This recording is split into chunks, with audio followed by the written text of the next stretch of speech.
Whew. It's hot out there.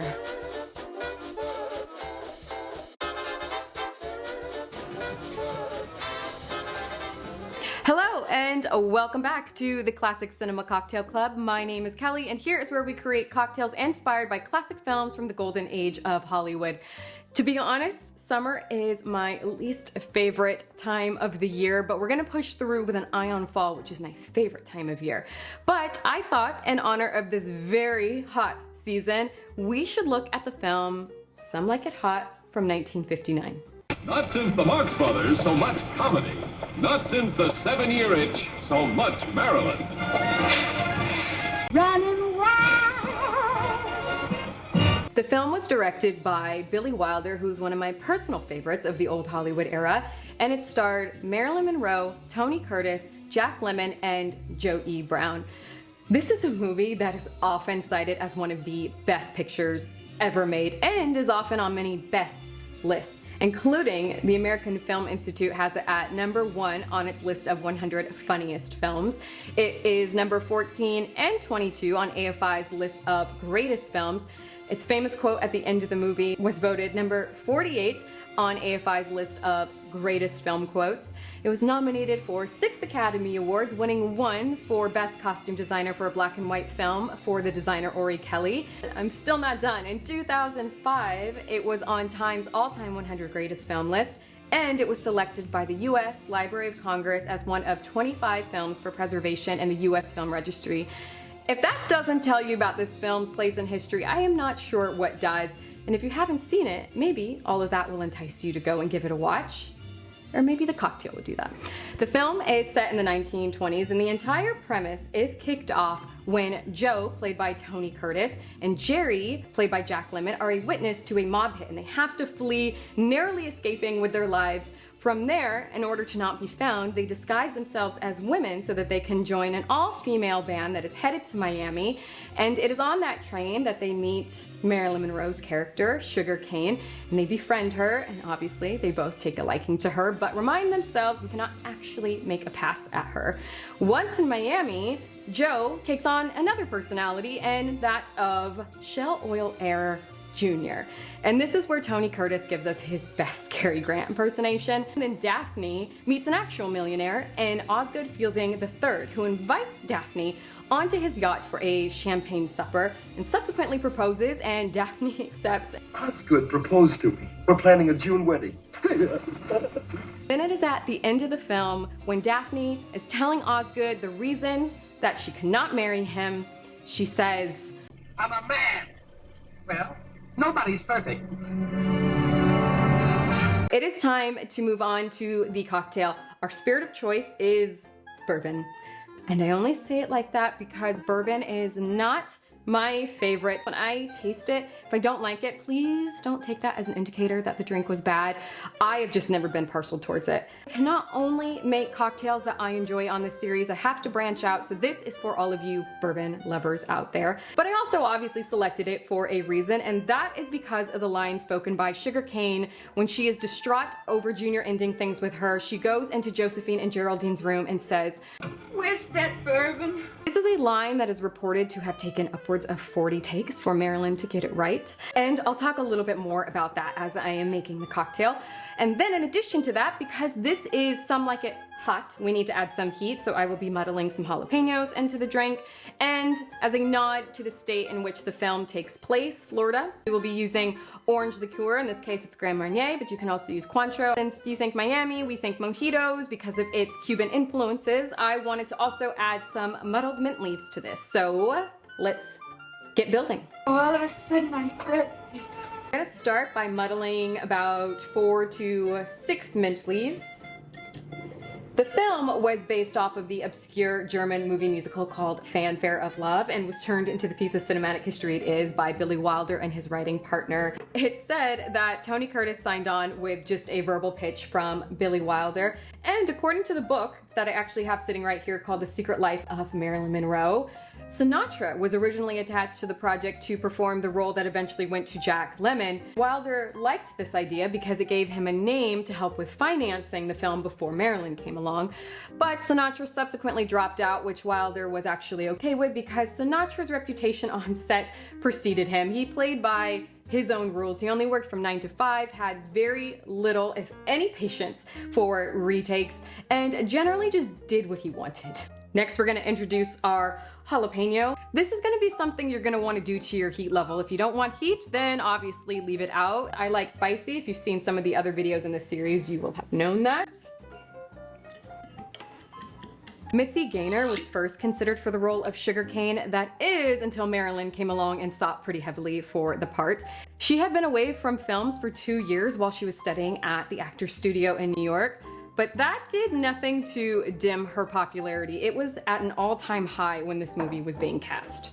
The filming took place in the summer and fall of 1958 in California at Samuel Goldwyn Studios. It also filmed in my hometown of San Diego at the Hotel del Coronado, which is my favorite beach in the city, and that is probably a lot to do with its history. I don't think that I mentioned, it was 2 ounces of bourbon, and we're gonna follow that up with 0.75 ounces of Turbinado simple syrup. And I obviously had to have a simple syrup in this because of Marilyn's character's name, Sugarcane. Right? It is more complex than just regular sugar, so you can say it is more than meets the eye, which is a nod to, of course, Joe and Jerry being disguised for much of the film. Turbinado also offers more caramel and molasses flavor, which add richness and depth to a cocktail, so that's also why I used it, and those things all pair well with bourbon, in case you needed to know every single reason why I decided on Turbinado sugar. Now we're gonna add 0.75 ounces of fresh squeezed lime juice. Prior to this film, Marilyn had already earned a reputation for causing delays on set, but this was overlooked when she signed on to do the film for $200,000 plus 10% of the gross over $4 million. In its initial release, the film made $25 million, which meant that Marilyn Monroe earned an additional $2.3 million for her role in the film. Our last ingredient, which is going to be ½ ounce of our Grand Marnier. Director Billy Wilder was known for his social commentary and pushing gender norms, and Some Like It Hot was made without the approval of the Motion Picture Production Code, also known as the Hays Code, which was basically the arbiter of all things morality in films at the time. They did not approve of the cross-dressing, which was rather important to the plot. For all of its long-standing success, the process of making the film was not a joy for everyone involved. There is no disputing that much of the success of the film could be laid at the feet of Marilyn Monroe, but she did not make it easy for those around her. Billy Wilder himself said that she drove up production costs by around $750,000, in part due to the stress she was going through due to her crumbling marriage with Arthur Miller, to very well documented lack of confidence in her own abilities, which led to her forgetting lines, which led to delays and retakes. That line I mentioned earlier, "Where's that bourbon?" It's said to have taken upwards of 40 times. In some accounts, I read even 80 plus times. To finish off our cocktail, we're gonna add ice and give it a shake.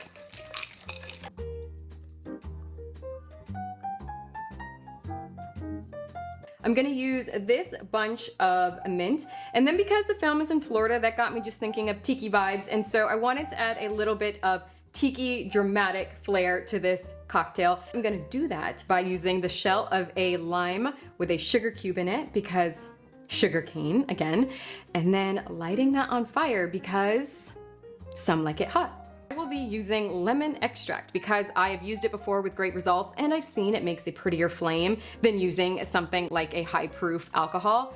Anything over 100 proof you should be able to light, so you can also try it that way. Be safe, don't light you or your friends on fire. We're gonna take the sugar cube and put it in our shell, and then I'm going to just pour some of this lemon extract over that. You do not want to get the lemon extract into your drink. It will not taste good.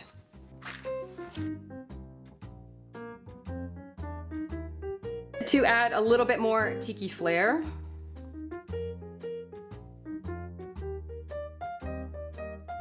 made a big mess, but that's okay. There you have it. This is what I am calling Where's That Bourbon?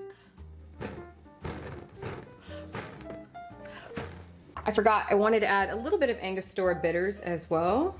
Now is the moment of truth for this non-bourbon lover. We're gonna taste our drink.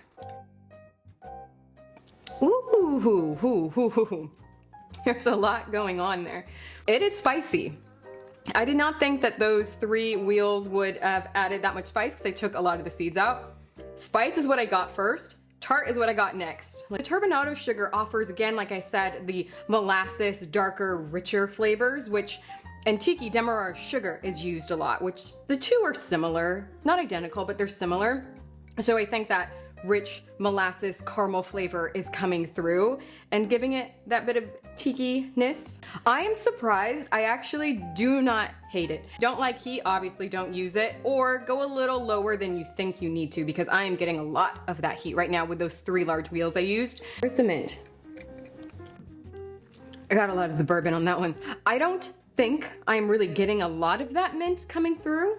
I don't know if that means I needed to muddle more, or it's just being masked by the bourbon, but you get it here. If you garnish with the mint, you're gonna get a lot of that freshness. Just know if you do the lighting fire thing, you're gonna get burnt mint, and that maybe is not the best scent. I think it was a success, honestly. This is the first time I've made this, and I think it's a win that I didn't completely hate it. I think if you are a bourbon fan, you're gonna love it. Yeah, I don't know what else to say about it. I think it's good, and I think that you should make it. All right, that does it for this episode of the Classic Cinema Cocktail Club. I hope that you enjoyed and maybe even learned something. I hope that you make this drink and watch Some Like It Hot. It is a film that I recommend to people who don't consider themselves classic film lovers, because I think it is an easy intro into the genre and has well earned its praise and position in cinema history. So until that next video, I am wishing you a super swell day, and I will see you then. Bye. That was good, right? One more time for safety.